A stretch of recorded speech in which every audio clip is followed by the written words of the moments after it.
So, ladies and gentlemen, please welcome our panelists and speakers this afternoon. Thanks, Sammy. Off you go. Well, thank you so much, Gerard, for the introduction, and a very good afternoon to everyone. Well, lunch is over, so I hope we can make this discussion interesting and keep everyone engaged. And at the end of the session, we will be taking questions from the audience. So whoever wants to ask a question can come right there in the middle and ask a question. If you are not willing to do that, there's a number flashing right up there. It's a WhatsApp number. You can drop your questions there, and we will take some of those questions at the end of this session. Now, I have a very erudite panel here with me, which cut across the hospitality sector, the hotel industry here in the Middle East and beyond. And what we are going to discuss with them today is where is the Middle East hospitality industry right now, and what's the potential in terms of attracting investments in this new post-COVID world. So, gentlemen, let's begin with where are we right now. So I want to, just to give a sense to the audience, I know we've been speaking a lot about what's happened to the hotel industry and how it suffered and how last year was challenging. But let's talk about today. Mark, let me begin with you. Where do you see the hospitality industry today compared to, let's say, 2020? And how do you see this year panning out going ahead? Well, what has been pretty obvious is that the reasons for travel have changed. There's been a very large increase of people traveling for leisure reasons, whereas before we had a more balanced view with more business travelers as well. And the second big trend that we have talked about before was the impact of the staycation. And interestingly, if we look at a group like Accor, where we have 70 hotels in the country here and 150 in the region, we actually have, in this particular country, more than 40% of our clientele, which is residents and people who are from the UAE. And before the pandemic, it was actually less than 5%. So this trend has completely changed the way we are actually operating, the way we are targeting our clients. And I think it is also an interesting one to see if it is going to change in the way that we are actually transforming our products and our experiences for the clients moving forward. So, Bastian, if I can bring you in there, I mean, there has been this buzz that the hotel industry will not be the same what it was before COVID. A lot of things are going to change. So, in the last 1 year or so, since the outbreak of the pandemic, how has the hotel industry changed? And how do you think is it going to, some of the elements of the industry going to change permanently going ahead? Well, it changed and it didn't change. Meaning that when you invest in a hotel, you invest in a hotel for 20, 25 years minimum. So that's long management contract that you have with different brands, which means that you need to believe in hospitality market that will keep on developing for many years. What have been the changes over the past few months or couple of years now is the focus on specifics from the clientele that we are welcoming in the hotels. For instance, you're talking about cleanliness. Cleanliness has always been important, but due to COVID, many adaptations had to be done to be much more scientific based in order to address the concern of our clientele. You talk about, for instance, breakfast. That has become a key item as well for the people when they travel from a safety standpoint, making sure again that they feel safe and they feel protected when they're having breakfast in our hotels. So the basics are very important, but what came as well very strongly, it's the interest in sustainability, thinking about how they can participate when they travel to the good of the hospitality for long term. And this really, it's a big shift that has been taking place. And we see it every single day when we develop new hotels with an interest of having hotels which are sustainable on the long term. And for instance, in KSA, where we have 45% of our pipeline for the coming few years, you have some agreement that can be done with the government that will benefit investors to develop sustainable hotels, while as well being very attractive to the clientele. So many things of that sort are taking place. And you still have the business traveler, because I have to say that we shouldn't forget the business traveler, and some adaptation needs to take place as well, because the business traveler that used to go from one city to the other just for a couple of hours for a meeting, now will be staying much more or much longer in some of the cities to do virtual, like we have been doing, a bit virtual, a bit a kind of an hybrid model as well, in order to keep on developing the business, because the travel will not stop. Okay, so you raised some interesting points, and I'll come to the specifics later, like environmental friendly hotels and also the business traveler, because that's a big question on everyone's mind. Will they come back or not? Or at least come back in those huge numbers. Dinky, can I get you in over here from an investor's point of view? What are investors now looking at when they're looking at the hotel industry?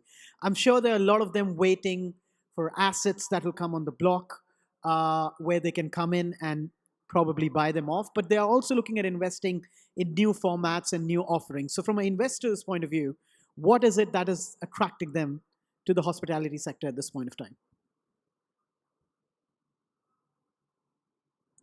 Let me put it this way, that I personally believe the UAE, the Middle East, is ripe. Investors would seek quality assets, and I firmly believe mid-scale and a hybrid formula will be the answer going forward. Is there an investment appetite? Definitely. We, as an organization, asset manage, advise, own assets personally. Only 2 months ago, I've opened the first Swiss hotel in Business Bay. I've opened a service apartment 4 months ago. Do I have an appetite? Definitely. Do I think there's a future? Definite. I think there are a lot of things that the government has done and is doing to induce investor confidence.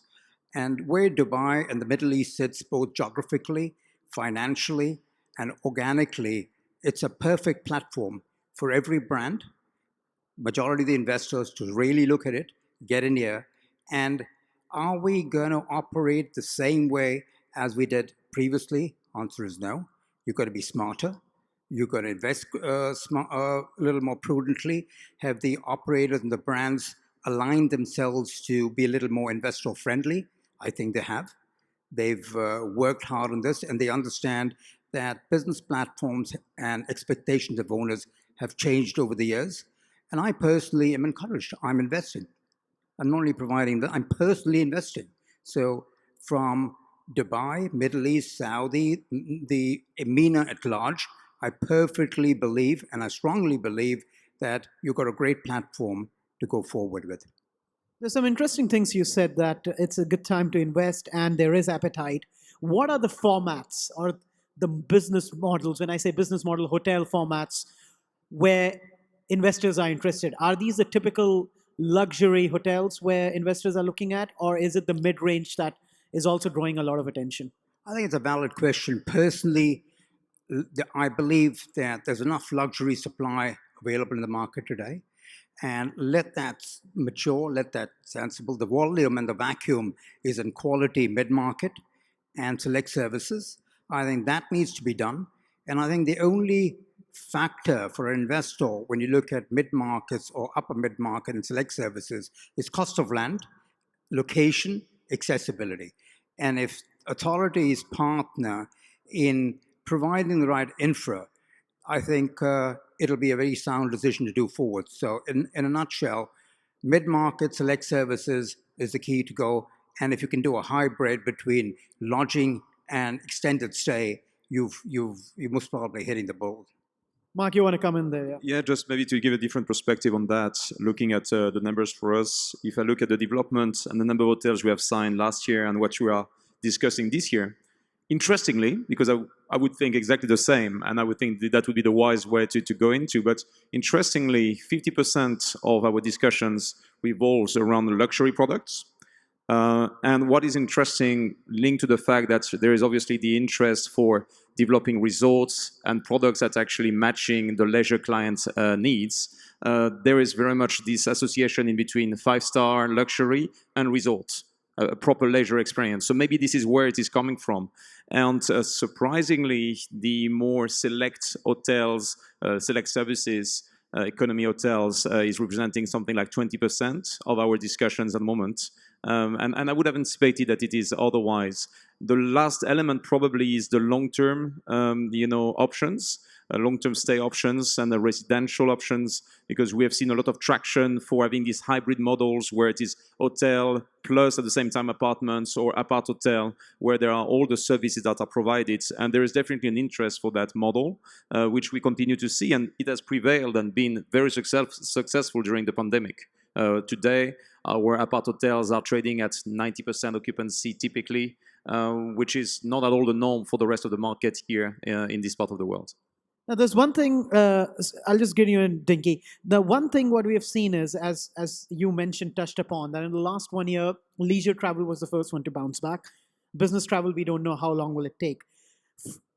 Bearing that in mind, is the focus now going to be more on resorts, which you mentioned, people who are looking at leisure travel, or the hotels, not business hotels, but hotels that target leisure or customers? So is the focus now going to be on that from a hotel's point of view going ahead?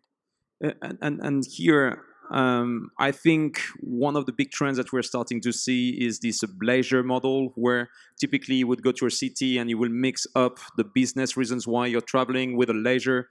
So you will end up having the weekend plus the days before and the days after, and maybe you bring the partner, maybe you bring the family. All of this is so much more acceptable now because the connections, the connectivity, the way we're using the tech is completely different. So it seems that it is acceptable by the companies now, by the managers, and therefore people will be very free to do that. So probably there is here an opportunity for having various experiences mixed together in the same place. And if it is not just in the hotel itself, it might be at the destination. We see here an interest for developing the mountain experience or the desert experience.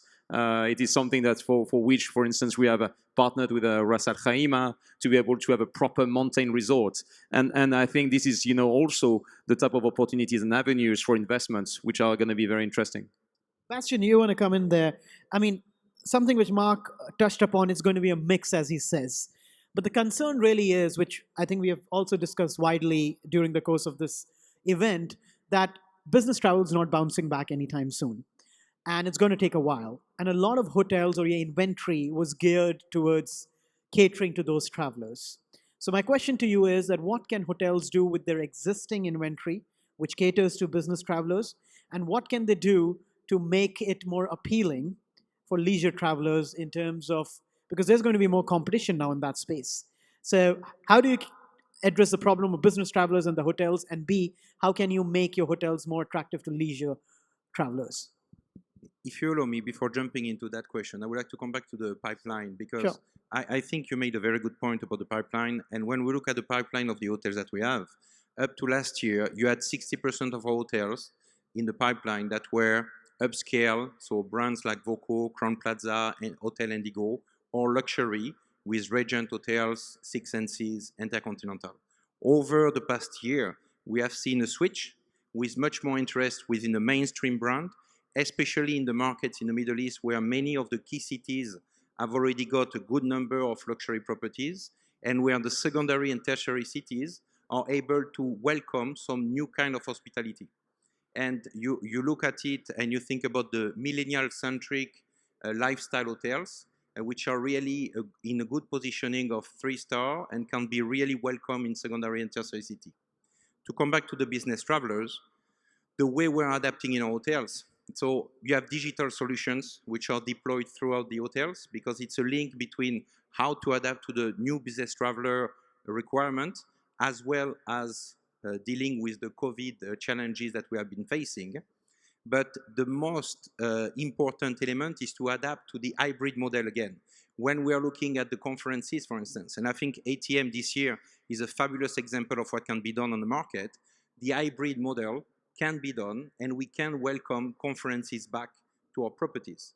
From the business traveler point of view, as I mentioned before, it's more a question of, and going back to your point as well, it's more a question of going back to the length of stay. The length of stay will change.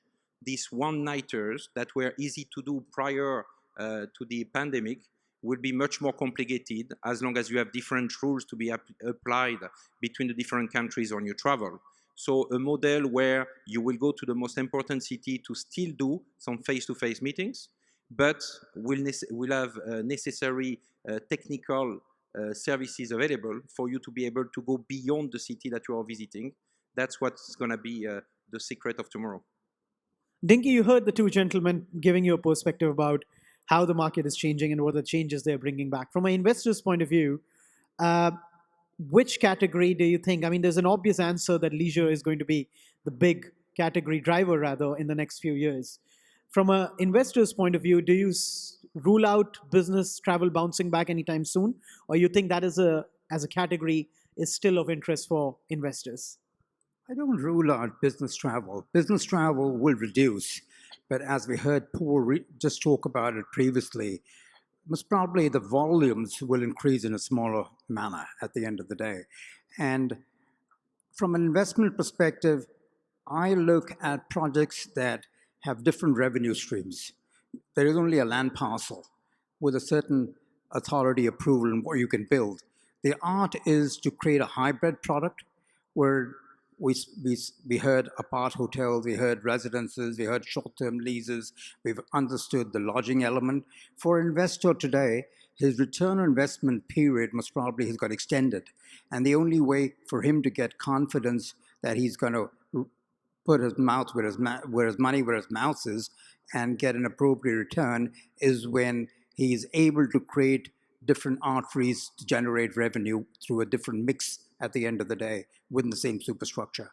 And I think that requires a science as to how you're going to create different experiences within the property. And I believe it can be done. The only issue that I struggle with is, for example, let me look at Saudi Arabia. Unfortunately, brands struggle with it and owners don't understand why. And I don't understand personally why they can't bite the bullet and understand that you can't operate a business in Saudi which is driven by US law, British law, or Australasian law in terms of strata titles, etc., because the law is still under progress. It's getting towards the residential business, the service apartment business. But that's the future. If I'm an investor, I really want to see multiple businesses happening within the superstructure. Now, there's some brands who do it well, are prepared to risk manage this at the end of the day, but they're brands which are very American-centric, who don't want to touch that law because they'll get affected in the US markets legally. But I think they've got to evolve if they really want to drive distribution and give that confidence to investor that we're prepared to do a branded residence, an apartment, and a hotel within the same superstructure. That's the future.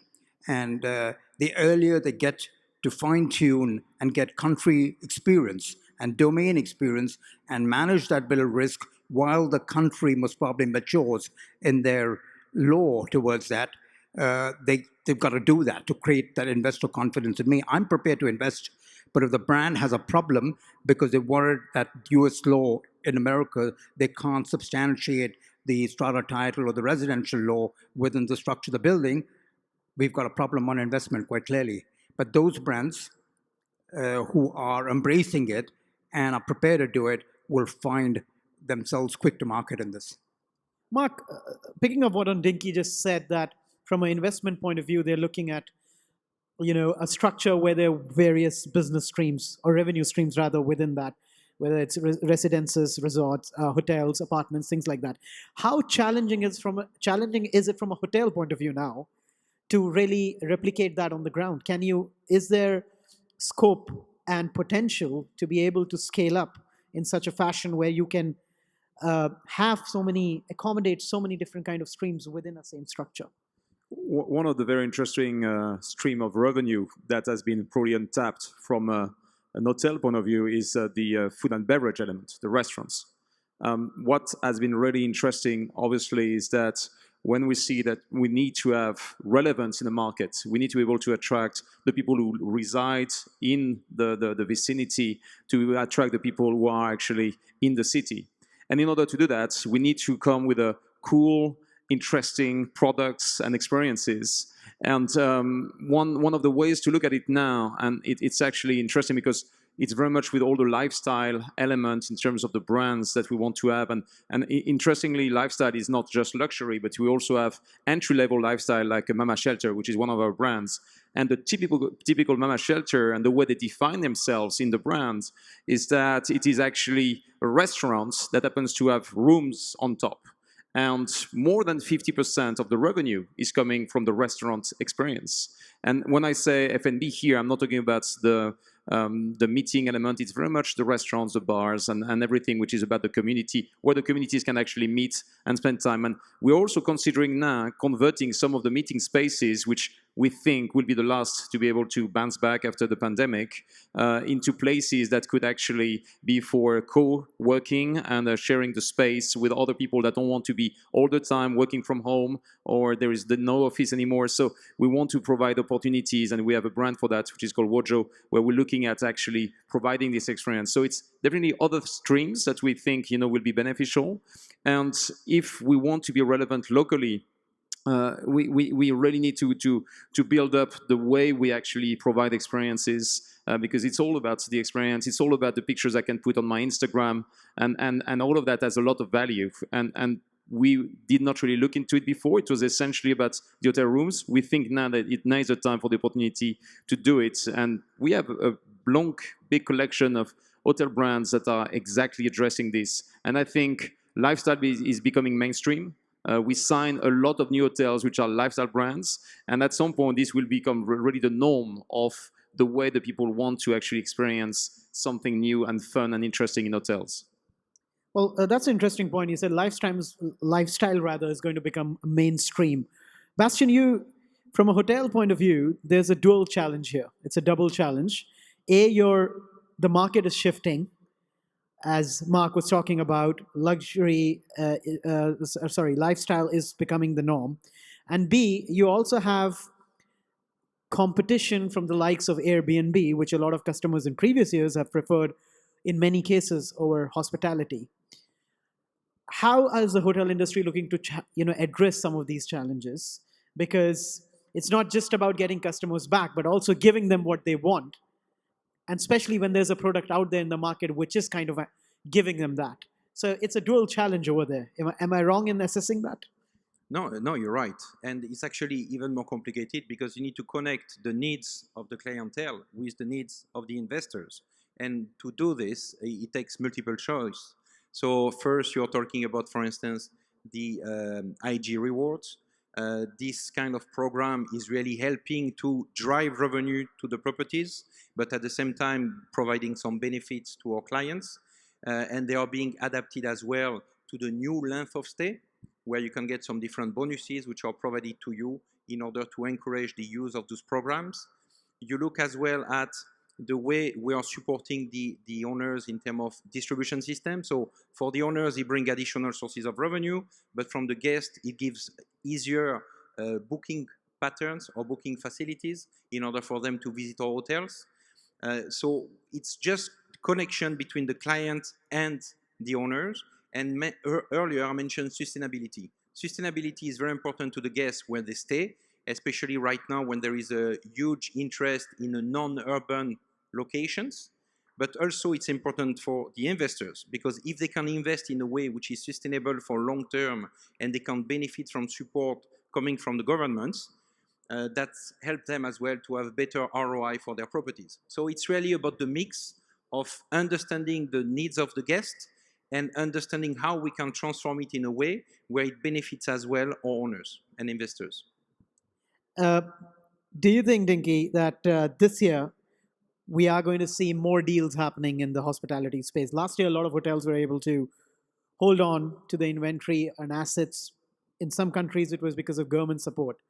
But even now, it's a challenging market, right? The revenues are not back. Some hotels are going to find it difficult. So, and I was just reading a report actually that last year in 2020, 24.5 billion was raised in close-end funding targeting the hospitality sector. So clearly, ammunition has been built up and a lot of investors are waiting for the right opportunity. So is it fair to say that we could see more deals happening in 2021? Some of them could be, stress asset sales, and some could be genuine opportunities. Or you think the hotel industry may be able to hold on a little longer? Samir, I think it's a valid question. Will there be more deals than the previous year? I think there would be. What were the type of deals that would most probably occur? Uh, it'll be performing hotels that most probably will transact because that's the quickest sale or transaction to a REIT or an investor who's looking at returns quicker. Will there be green fields coming up or change of use? I believe there would be coming up. And I say this with a lot of responsibility, knowing that there are in the region around us, there are enough things that are happening which will focus cash flow or investments coming into this part of the world. And I'd like to capitalize on that. I organically see Dubai very well equipped to take care of investment, feeder markets, opening of markets, whether it's geographically, whether it's the transportation services and the platform, and the inducements that the government of late has been giving, whether it's dropping sponsorships on land, off land, titles. These are all major catalysts that investors like us and clients of us look at, because those are the true drivers. Look at the recent norms and moves that have been made on visas, working from abroad, etc. The government's engine room is working on revenue, revenue, revenue. What do we do to further get investment in Dubai, and how can we make it more comfortable? How can we how can we make investors feel comfortable that the investment is safe here? We've got a platform. Dubai clearly got a super platform. Great accessibility, geographical location to work, vision of a leader side, risk management to the core, steps ahead of it at the end of the day. So that's what investors want. Is there capital available in the market? There is abundance of capital available. At the end of the day, will those returns of 15% and a return investments and neutralizing your property in 5 years or 6 years in a mid-market still be valid? May not be, but it'll still be better returns than most probably you get in other markets around the world. So for me, I look at it pretty aggressively, and it's time to get into it. Are there abundance of properties today that are performing and a REIT could buy? Not too many of them. But would there be change of hand, change of ownership, change of management structures? Answer is yes. Could there be change of use? And if the government permits change of use, I think that's a great opportunity to create hybrid models into it. And you know what? The science is being able to milk an asset at the end of the day. And that's where the intelligence will come to work. Do you mind if I just add Sure. one bit? What has changed when it comes to the return on investment is that because of this crisis, we could accelerate savings and actually synergies, clustering opportunities, and actually bringing the level of the cost base down to a level whereby we can actually now break even maybe at 40% occupancy, whereas before it would have been at 55 or 60. So this, I think, has changed, and what we can provide to our owners today is completely different to a year ago. It's absolutely phenomenal the way we could completely change the business model that we're operating in. And interestingly, it was something that we were sort of suffering from, not really managing to improve so much over the years because the rate erosion and there was the inflation anyway, so we're a little bit in this crunch of not knowing how to deal with it. But thanks to the pandemic, and interestingly, it's one of these accelerations that is coming through a crisis, the business model change allows us now to provide a good return to owners much faster. And I think we're ready and we're gearing up now. The minute we're going to start to see better numbers, we'll be able to provide much better profits and return on investments. Bastian, are you seeing this hotels also trying to realign their portfolio in that sense because of the changing nature of the market, where maybe dispose of assets which may not give you the returns in the short term, and try to maybe expand your inventory as well as properties to those segments that might see huge demand coming in? Is that happening? It is happening, and we can talk about conversion, for instance. I mentioned Voco Hotels before, which is a conversion-friendly brand, and the interest in the market is significant because basically benefiting from the large companies' support, the owners are able to get better distribution, to get better management of the cost, as it was just mentioned, which makes a huge difference to their operations. And many of the local operators or individually run hotels have decided to move to the chains, or some of them working with brands that were maybe less well-known or delivering a different level of return have decided to come to brands which are much more famous on the market and are able to deliver on a more consistent basis. So definitely this switch takes place. And also you can see more and more within the community of owners, because most of them are high net worth individuals, or they can be as well government institutions. But you can see that especially in the personal investment standpoint, you see more and more franchise contracts which are being demanded. Franchise being basically a contract that starts being managed for a few years before switching to a franchise. And this is a perfect choice for operators or owners that have got an experience in the hospitality and want to learn from the brand, because maybe they were not managed by a brand before, or by a brand with less structure and support behind it, and then will take over their own property in order to keep running the life of the property. So that many options exist. Now, if I may interject, because Yes. the question we received is quite relevant. Now, this is to all the panel. Do you ever see the time for major operators to be prepared to invest in the hotels they're managing instead of continuing with their current asset-light model? You guys want to take first? Yes, it's definitely asset-light model. Let's not forget that where we're investing is in the distribution channels. It's in the loyalty programs. It's in all the brands elements in terms of the experiences that we can provide and how we can increase the experience for the clients. And clients are asking that more and more. So for us, the skin in the game discussion that we're having with owners is quite limited. Sometimes there might be an opportunity for some key money, which could be very much a conversion, for instance, on some specific elements of the brands that are required, and we would be considering a key money discussion. There need to be strategic opportunities typically, but we would do that. Otherwise, it's not our ambition to actually invest in hotels as such, because this is not what we know how to do best, and we need a lot of cash to be able to invest in everything else that I've described before. Yeah, super. Bastian, what about you, your hotel? Basically, for Intercontinental Hotel Groups, we are from the beginning very strong in franchise in the world. 80% of our hotels in the world are franchise hotels. So we are committed to developing processes and structures to support hotels. And for us, the interest is to keep on doing this, investing in distribution, investing in the safety of our colleagues and our guests in the hotels, and investing in the training and the development of our team. And that's where the effort is going. And Dinky, your thoughts? Would we ever see a time where hotels will move away from the asset-light model? Hotels have moved away from asset-light models for some time, but hotels will always be there. People will travel, people will stay, people will eat. The question is going to be how do you create a fit-for-purpose asset? And hoteliering will go nowhere. Tourism will go nowhere. It's human nature. They're going to stay. And bottom line is, with COVID or no COVID, you're going to manage your business differently. You're going to think differently. And I think at all bandwidths, be it investor, be it the brand, they are thinking different. Okay, thank you very much. We've got no more questions, and I think that would be coming towards concluding our session.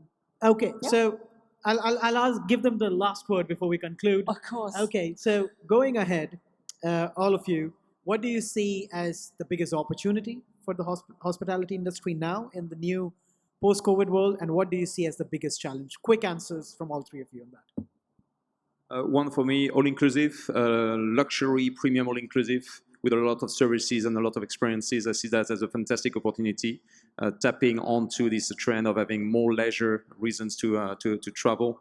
And being the biggest risk for me would be to stay oblivious to what's happening in terms of the changes, not listening, not talking, not engaging with all the people out there. We are a global world, and we can see a lot of developments and opportunities. So staying away from that would be a big risk. Bastian.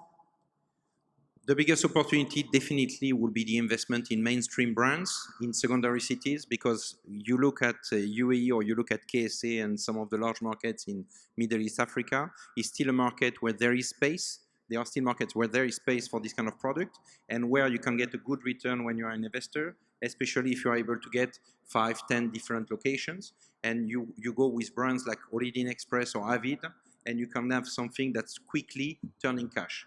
Biggest risk is really what was mentioned in the previous panel, which is really the risk in terms of traveling between the countries, as long as we have restrictions and guidelines which are different from a country to another, because this will keep on impacting negatively the possibility for people to move around, both in business and leisure. Dinky, the final word to the investor. Well, Is it all opportunities now for investors? Well, I only have one wish list. Inoculate, manage the risk, and open the markets. That's it. If people travel, airlines uplifts people, airports move, we move. Okay, so that's a good thought to end this discussion on. Thank you so much for your thoughts and insights, and wish you all a very good evening. Thank you. Yeah, thank you very much. Big thank you to Dinky Puri, Bastien Blanc, and also Marc Descrozaille. Thank you so much.